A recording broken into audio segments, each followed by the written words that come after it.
Hip hop, the hip hop, you don't stop. Rock it out, baby, rubber to the boogity bang bang, the boogie to the boogity beat. Bonjour. Ça va? Ouais? Bon, ben moi ça va pas mal aussi. Aujourd'hui on se retrouve pour une review matos. Aujourd'hui on va reviewer le Vapor Giant Mini V3 de chez Nico Vapor. Ce petit ato là, en 23 mm, alors qui n'est pas normalement livré avec ce drip type là, hein, qui est livré avec ce drip type là, voilà. C'est un ato que j'apprécie tout particulièrement, de par son prix abordable pour du high-end, de par sa qualité de finition qui est juste, voilà. Et puis voilà, donc on va pas blablater 3 semaines, on va passer en gros plan, on va détailler le tout. Je vais pas vous faire un montage, parce que j'ai déjà un montage dessus, j'ai testé plusieurs montages, je vais vous expliquer. Mais là, bon, des montages, on en voit tout le temps. Là, c'est un montage simple, hein, sur un plateau simple, donc je ne vais pas vous prendre encore 10 minutes de plus pour vous montrer ça. On passe en gros plan tout de suite, et puis on détaille le bousin. Allez, à tout de suite.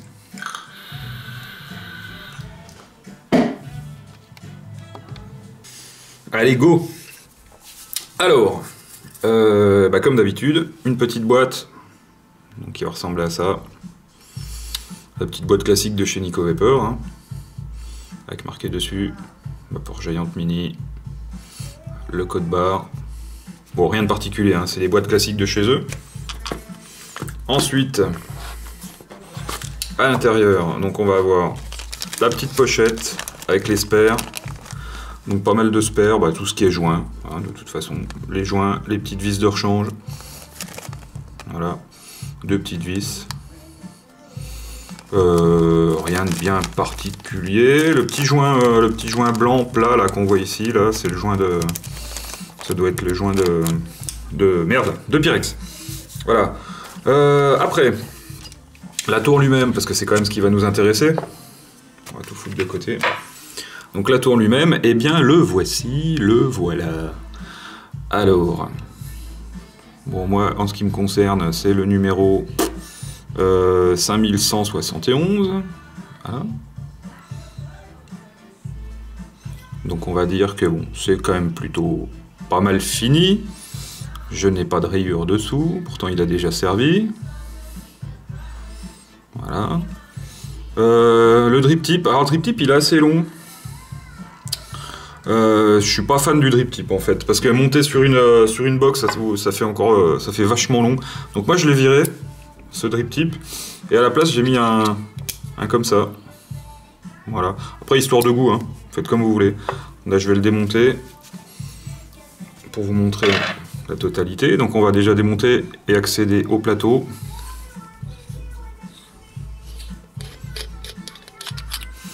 Donc le plateau, alors je me suis pas fait chier, hein, j'ai laissé la résistance dessus. Parce qu'il arrive un moment où vous savez faire des résistances. Hein. Enfin, en règle générale, ceux qui vont regarder ces vidéos ont déjà une expérience de la résistance.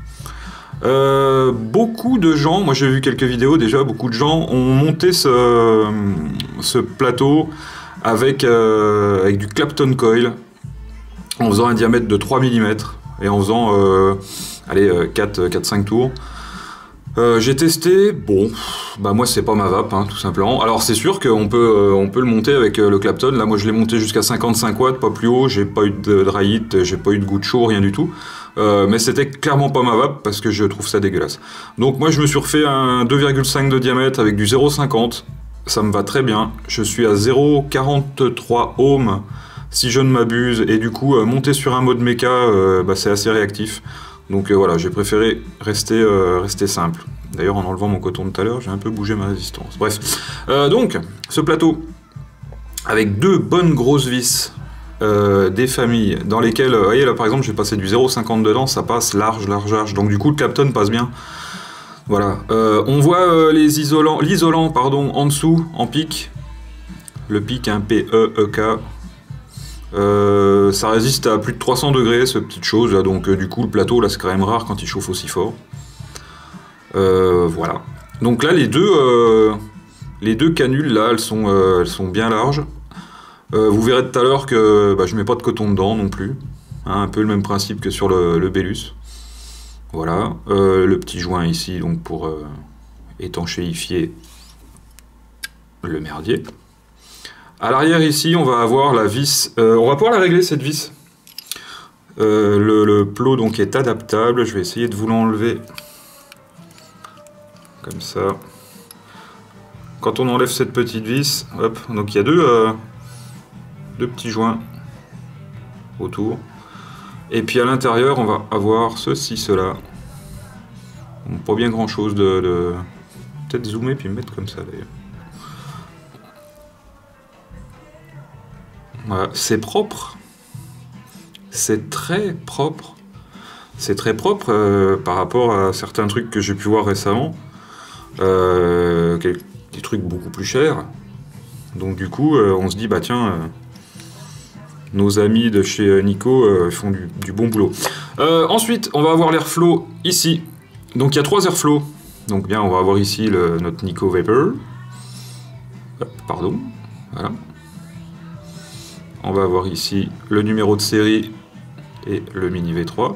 Et donc on a 3 airflows. Donc on voit bien à travers là 1, 2 et le 3e qui va être ici. Et là il n'y a rien puisqu'il y a le logo. Alors c'est plus aérien, pour vous donner un ordre d'idée, c'est plus aérien qu'un Chronos, mais c'est pas non plus un truc de dingue de chez dingue comme un dripper ou comme un truc comme ça. Donc ça reste encore ma vape et c'est plutôt pas mal. Voilà, donc ça c'était le plateau. Ensuite on va avoir ce petit truc là. Voilà. Regardez aussi comme c'est propre. Voilà. Bon, moi, il a déjà pris un jeton, hein, parce que le jour où je l'ai acheté, avant de faire le premier montage, je l'ai fait tomber déjà. Donc, déjà, ça commence comme ça. On va voir le dessus, là où on va mettre notre drip tip. Donc, c'est du plat. Comme c'est du flat top, et ben, on peut adapter les drip tips, les gros drip tips plats comme ça, là, hein, comme je vous montrais tout à l'heure. Voilà. Donc, c'est plutôt pas mal. Donc là, on va voir le système de remplissage. Donc, c'est ce qui va changer de la version antérieure. On va voir le système de remplissage pardon, à la style Squape, avec un poil plus de place quand même ici. Bon, je vous cache pas que ça c'est le point négatif, c'est un point positif mais c'est le point négatif. C'est le point positif du fait qu'on puisse démonter son montage, enfin démonter enlever le tank sans avoir à vidanger. Et le point négatif, bah, c'est ce remplissage. Hein. Si on met vraiment du liquide gras, eh ben, on sera un peu emmerdé. Regardez à l'intérieur, l'usinage. Je vais beaucoup parler de l'usinage, je pense, hein, pour un Atto à moins de 90 €. Voilà. Ensuite, ce Pyrex, et puis cette cloche, bien ronde, bien belle, elle est emprisonnée donc là-dedans. Alors normalement, je devrais pouvoir y démonter, parce que je l'ai fait avant. Donc ça va se démonter comme ça. Hop, tout simplement. Donc on va avoir accès à ça. Donc hein, pareil, filetage exemplaire, nanani, nanana.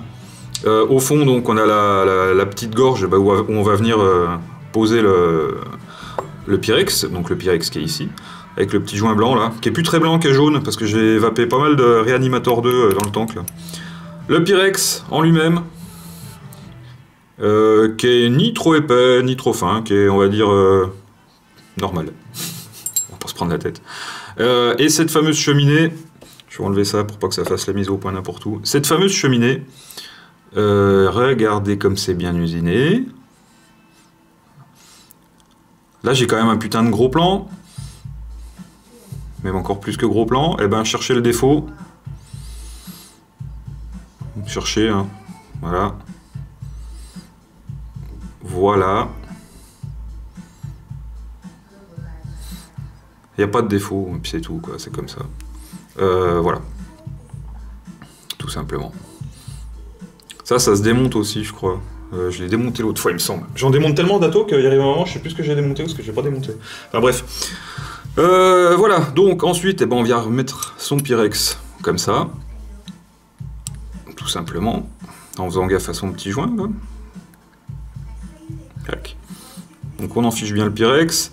On vient remettre du bon côté. De toute façon, vous pouvez pas vous planter. Hein. Il y a un filetage ici, et puis là, il y a la gorge, donc ça passera pas direct. Donc on vient remettre ça dedans, comme ça. Hop, et on le visse, tout simplement. Alors faut bien le visser à fond par contre, hein. Si on le visse pas à fond, vous allez avoir vous sentez le Pyrex qui tourne à l'intérieur, donc il faut vraiment pas avoir peur de visser comme un âne. Ça tombe bien, j'en suis un. Et puis une fois que c'est vissé. Voilà, tout simplement. Ensuite, eh ben, on va faire un passage de coton dans la base, tout simplement. Alors, pour ce faire, je vais prendre du... alors normalement, je mets du Cotton Blend densité 1. J'arrive pas à savoir ce que j'en ai foutu. Et donc du coup, bah, je vais prendre autre chose. Je vais prendre de l'original, tout simplement. Je vais pas me prendre la tête.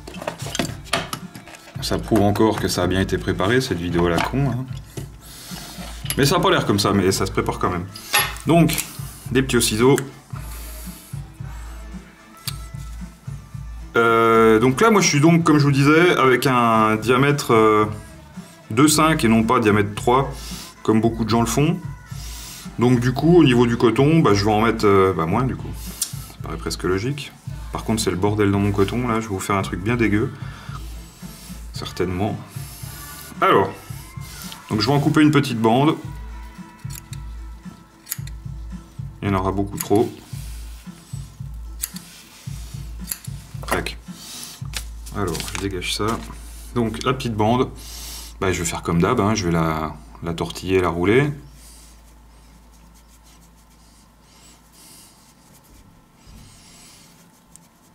Plus l'habitude de travailler le coton de blend en ce moment, ça fait bizarre de reprendre la Fiberflix originale en fait. Alors, donc je fais mon petit boudin. Comme ça.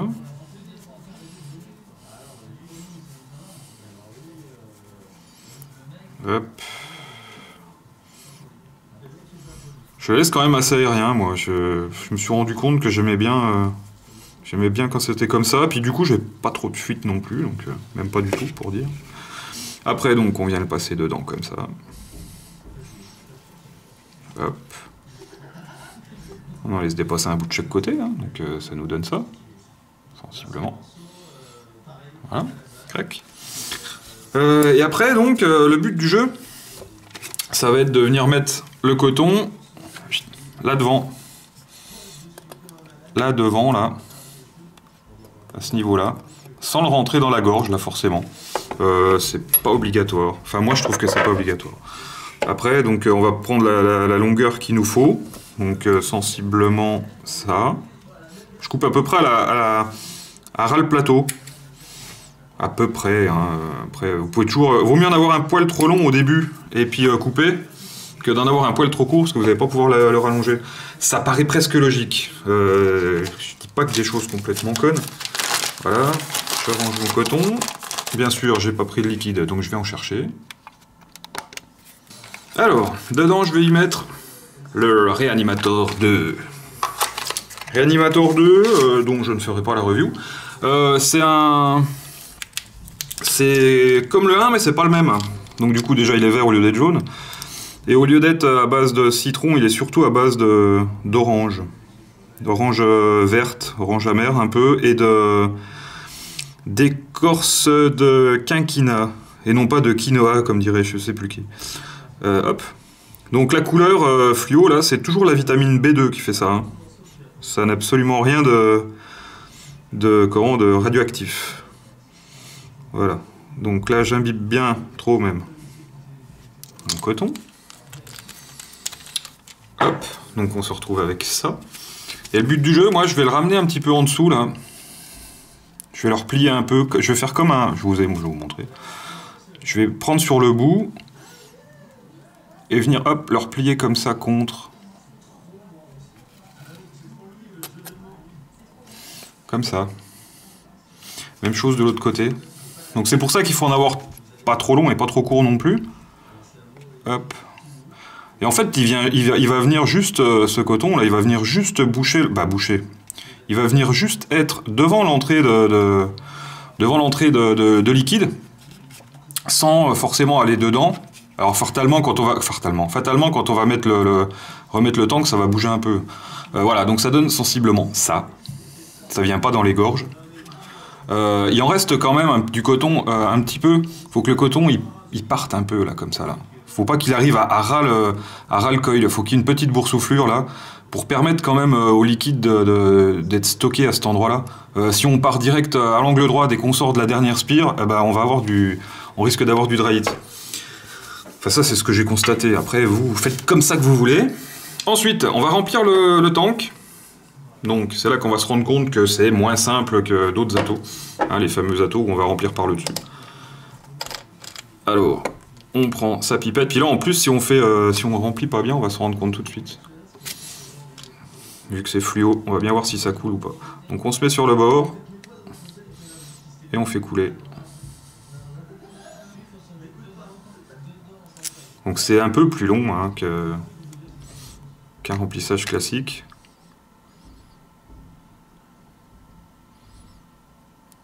Hop. Je le mettrai peut-être en accéléré ça, non? À moins que vous ayez 1 heure à perdre. Bon, si vous regardez ces vidéos, c'est déjà que vous avez du temps à perdre. Vous n'avez pas de vie de famille, vous n'avez pas d'amis. Ou que vous êtes un troll et puis que vous voulez à tout prix trouver une petite faille dans ce que je dis, histoire de pouvoir faire des captures d'écran et puis mettre ça sur des pages que personne ne regardera. À part moi, parce que ça me fait rire quand même. Hop. Allez, encore 1 ou 2 petites pipettes. Ah, ça va être le point noir ce remplissage. Hein. Comme je disais tout à l'heure, c'est le point noir mais le point positif, parce que ça nous permet d'avoir accès au montage, tout en étant chiant, parce qu'il faut le remplir comme ça, quoi. Puis en plus ça fait 5 ml, hein, on n'est pas sur les petits atos à 3 ml. Allez, dernier coup. Bon, vous remarquerez qu'il y a quand même moyen de ne pas en mettre dans la cheminée. Et puis de finir quand même le remplissage. Bon, c'est un poil plus fastidieux qu'un montage classique. Allez, qu'un remplissage classique. Ensuite, on va venir... déjà, on va dézoomer. Voilà. Comme ça. C'est ma nouvelle cam, donc je maîtrise pas encore tout. Hein. Je vais dévisser ça. Et on va venir remettre ça dans le bousin. Voilà. Donc là, bon, on va vérifier une dernière fois que son coton il est bien positionné. Enfin, plus ou moins bien positionné. Parce que de toute façon, quoi qu'il arrive, il va bouger un peu quand on va le remettre dedans.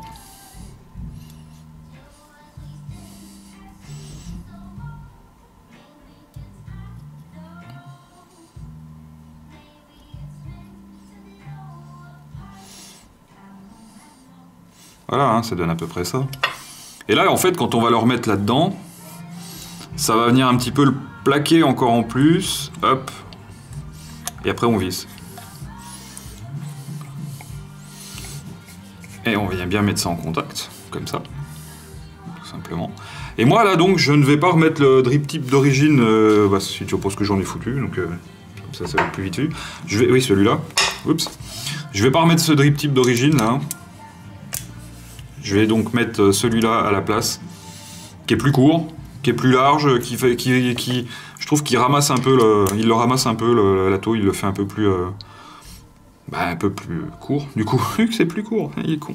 Voilà, on se retrouve avec ça. Et puis, tiens, on va passer en plan large, hein, puis on va voir comment ça va, tout simplement.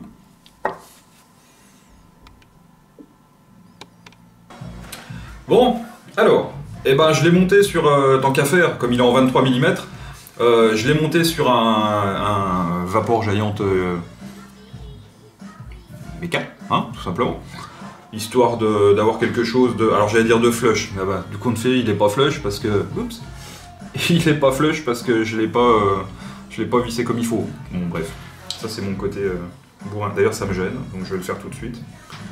Je vais le dévisser. Je vais faire en live. Histoire que ça soit bien propre. Hop. Donc tiens, un petit rappel, hein, on vient dévisser comme ça.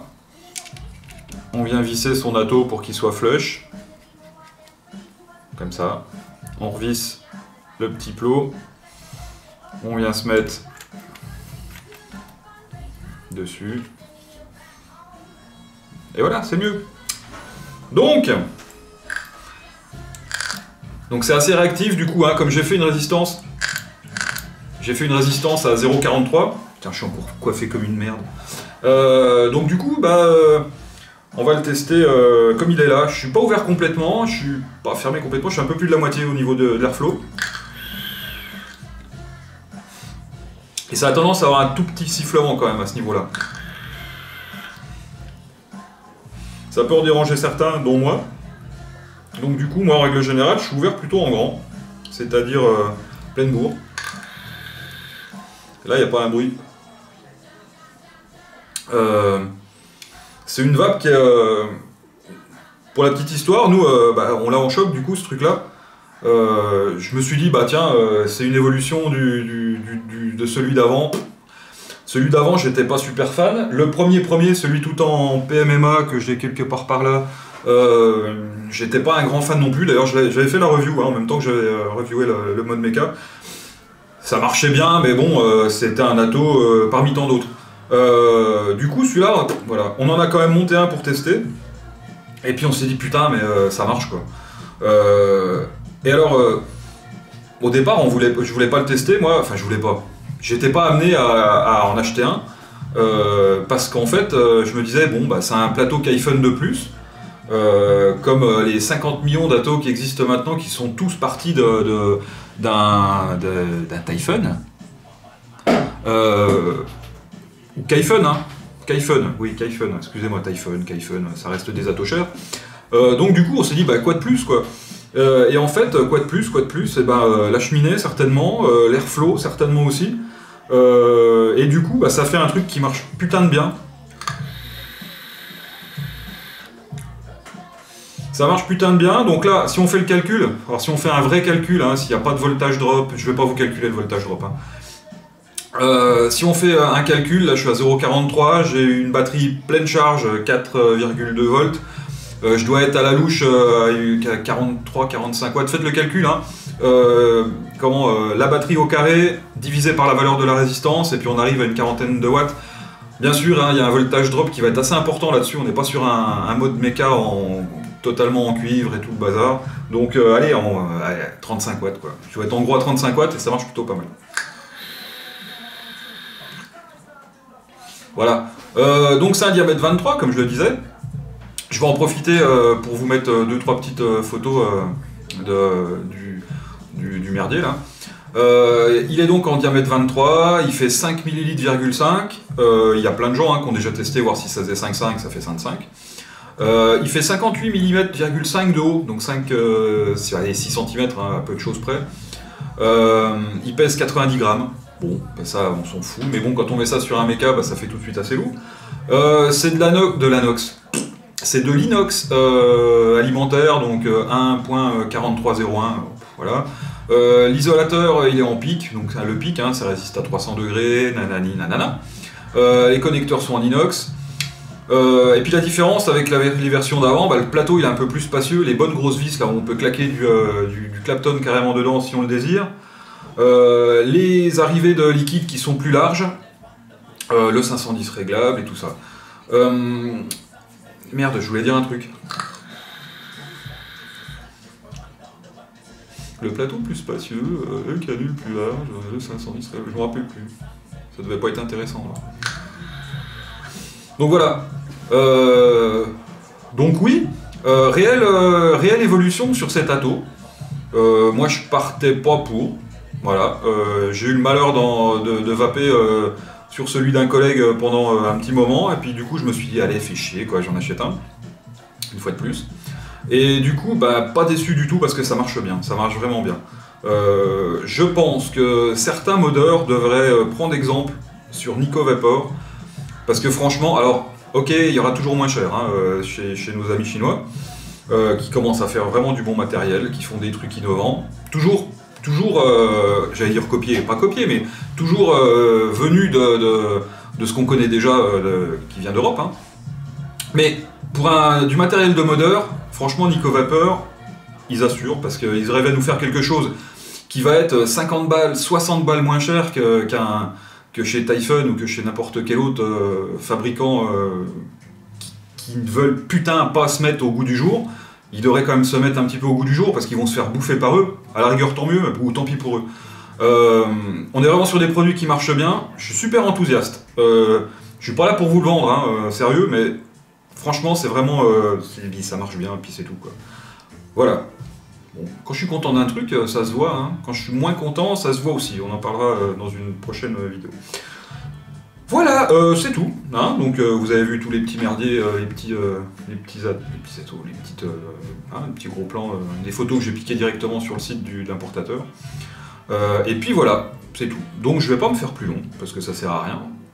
Là je faisais des tests hein, avec ma nouvelle cam, alors j'essaye de filmer en 4K et puis de retranscrire ça en 1400 par jeu. Alors vous allez voir, ça se trouve ça va être complètement dégueu. Peut-être ça sera bien, je sais pas encore. Donc je m'ajusterai au fur et à mesure, j'ai déjà fait des tests, mais pas encore sur une vraie vidéo. Enfin si, j'en ai déjà uploadé, bon ça je vous raconte ma vie, on s'en fout. Sur ce, messieurs dames, oubliez pas, la vapote c'est mieux que la clope. Et puis comme d'hab, je disparais dans un nuage de vapeur.